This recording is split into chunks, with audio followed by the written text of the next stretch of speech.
Yan, time check po tayo mga kasikap. Alas 5:30 na po ng hapon. Araw po ngayon ng Sabado, ika-22 po ng Marso taong 2025. At nandito tayo ngayon sa taas ng flyover. At ayan yung Skyway Stage 3 dito sa may Tomas Claudio, no?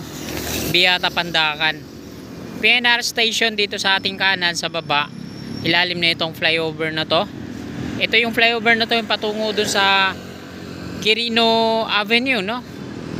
At ito naman yung mga galing Quirino Avenue patungo dito sa Padre Jacinto Zamora Bridge. So ngayong hapon ito mga kasikap ay mag-update tayo dito sa Skyway Stage 3 Section 2A na nag-uumpisa po dito sa may Tomas Claudio, no?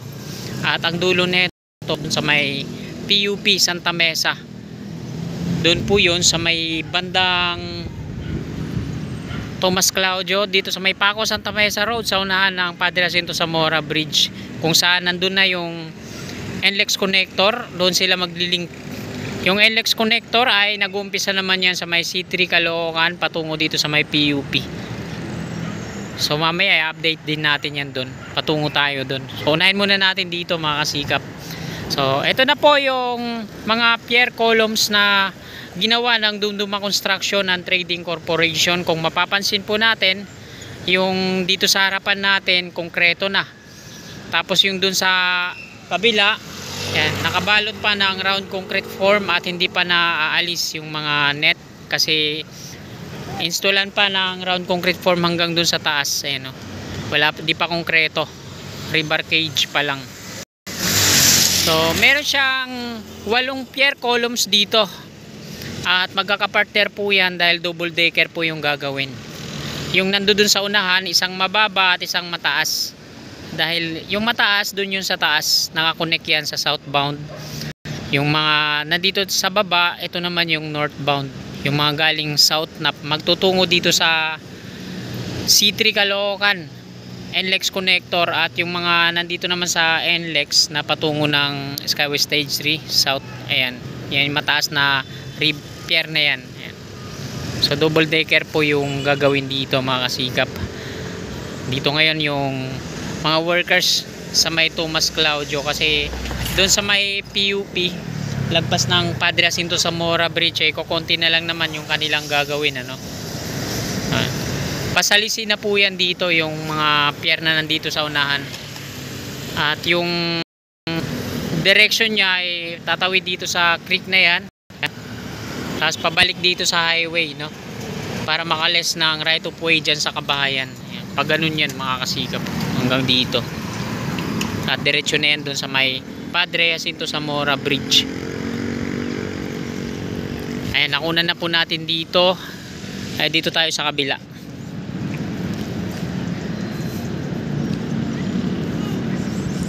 Para makita naman natin dyan.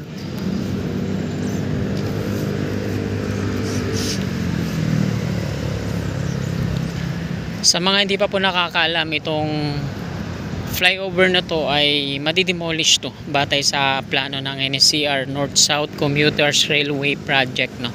Dahil dito din yung gagawin nilang viaduct patungo doon sa may Paco Station.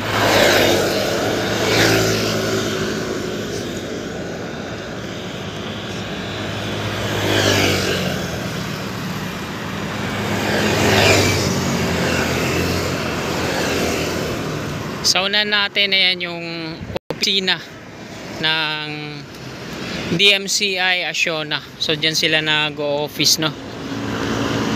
Sa ilalim ng Skyway Stage 3. So nandito na tayo mga kasikap. Pakita ko ulit dito yung mga patungo ng Padre Jacinto Zamora Bridge. Ayan. So ito yung Skyway Stage 3. Ito yung sinasabi ko sa inyo na unang pier columns. Mababa yung nandun sa unahan, tapos mataas yung nandito sa kaliwa. Pagdating dito sa kasunod ay magkapantay. Yung na konkreto pa lang nasa baba, sa taas hindi pa. Ganun din dun sa ikatlo na magkaparehas. Tapos nandun na sila ngayon sa ika-4. Ayan, kunan ko po muna ulit dito. So ayan na po yung update ngayon dito mga kasikap. sa may Tomas Claudio, Beata, Pandakan. Tapos dun sa kabila naman ayan, tapos na yung pavement na ginawa nila mula dito sa unahan, pasukan, patungo yan dun. Andun yung ibang mga workers sa kabila. Yung barracks ng Dumduma Construction and Trading Corporation yung gumawa ng Section 2A, andyan na sa ilalim. Dati sila dun sa may Padre Jacinto Zamora Bridge nag-barracks. So nung natapos na sila dun sa sa 5 pier columns na magkaka-partner, so hindi pa naman totally tapos, no, meron pang 3 na magkaka-partner, nandito na sila, dito lumipat, nag-barracks. Sila din yung gumawa dito sa Section 2B na nag-uumpisa din dito sa may Tomas Claudio patungo dun sa San Juan River. So ayan yung ginawa ng Dumduma, yung viaduct na yan patungo dun sa San Juan River. So ngayon naman Section 2A naman yung ginagawa nila mula dito hanggang dun sa may PUP Santa Mesa. So natapos na natin una dito mga kasikap. Dito naman tayo sa NSCR sa may Pandakan Station, dito sa kabila lang yan. So ayan, no, nagano na pala sila dito, no. So hindi yung mga maliliit, ayan yung ano nila, earth bowling po, no, inilipat lang nila. Pero itong mga malalaki, ito na yung ginawa nila, pinagpuputol-putol na lang nila. So sana makuha to ng mga kababayan natin yung mag-uuling. Malaking pakinabang to pag binigay, dami niya, no. So ito na po yung Beata Pandakan Station, PNR. Sa unahan, ayan yung mga concrete rail sleeper nakatambak sa kanan, tapos yung mga relays naman nandito sa kaliwa sa baba. So may nagbabantay dito. Sa unahan, nakabakod na yan ng mga rib type na yero hanggang dun sa may Paco Station. At nag-install na rin sila dun, no, sa may ng pile load test. Sa unahan lang. Ganon din dito.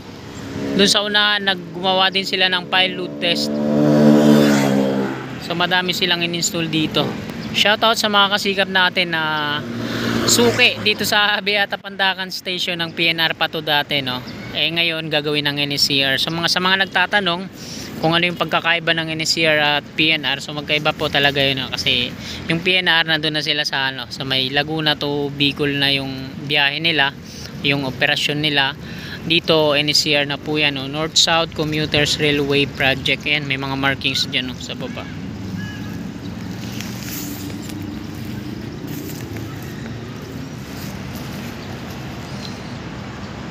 Yan. So ayan na po yung latest na update natin dito mga kasikap. Yan, hanggang dito na lang po itong video na to. Marami pong salamat sa patuloy niyong suporta kay Kasikap Channel. Sana bago nyo lisanin itong video na to, muli po ako maglalambing. Sana palike naman mga kasikap. At sa mga di pa nakakapag-subscribe at willing po sumuporta sa akin at laging nag-aabang sa mga kaganapan dito sa infra sa Metro Manila, yan, mag-subscribe na po kayo dahil ito po yung content natin. At ayan po lagi yung vlog at update natin mga kasikap, kaya mag-subscribe na kayo. Hanggang dito na lang po. Magandang hapon at God bless po sa ating lahat.